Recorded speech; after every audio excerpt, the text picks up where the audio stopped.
Hi, magandang hapon po sa inyong lahat. Ako po si Leonora Bilocora, aka Maymay. Mabalstakis po ako dito sa Zamboanga, Sibugay. Bago po ako nakapasok dito sa TPC, marami na akong sinalihan ng mga business, mga networking, marami na rin. Pero parang hindi ako kampante, hindi ako yung mga apply, nakumpara ko yung mga apply, parang hindi nilalab ang mga downline nila. Tapos parang hindi nila tinutulungan paangat. Tapos yun na nga, huminto ako. Tapos yung sinabihan ko sa pinsan ko na si Evelyn Salandron Sibay na pumasok daw dito sa TPC. Hindi pa ako pumapansin sa kanya. Kasi akala ko kagaya rin nila, kagaya rin ang TPC, kagaya rin sa sinasalihan ko noon. Yun na nga, sa tinatagal-tagal, kinukulit niya ako palagi. Pumasok daw, kasi baka ito daw ang TPC na makakatulong sa akin. Tapos ito nga, napauo ako sa kanya, sumali ako sa TPC. Doon ko na magbahay-bahay ako, kahit saang lugar, magmotor lang ako, kahit ako lang mag-isa, critical area ba yan, pupasukin ko, para lang dumiting sa utak ko na ito nga ang TPC na makakatulong sa akin. Yun na nga, nag-workout ako, hindi madali, mahirap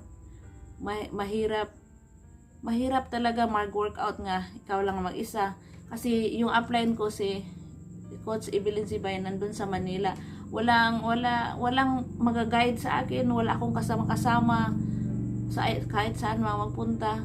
Pero may goal ako may goal ako, at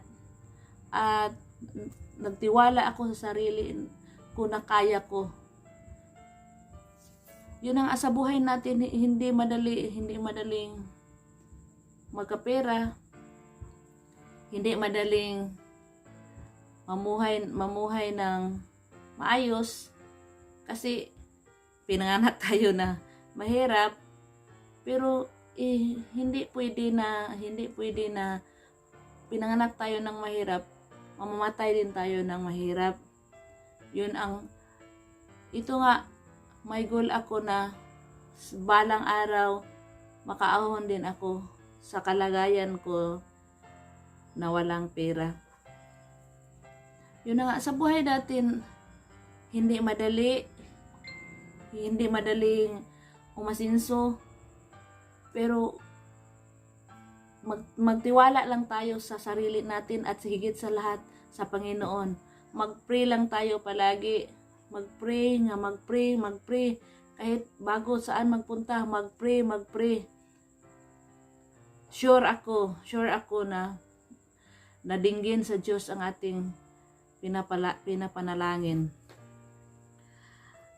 Mag-pray lang tayo, magsikap tayo. Kaya hindi tayo mamamadali na yumaman. Sa mga pinagdaanan ko dito sa TPC, nakaranas ako ng rejections, nakaranas ako na mainsulto, nakaranas ako mapagkamalan akong scammer, intelligence.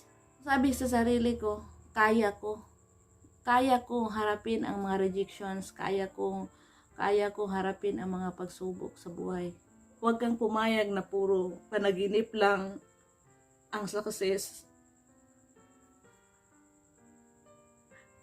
Kailangang trabahuin mo para maging totoo.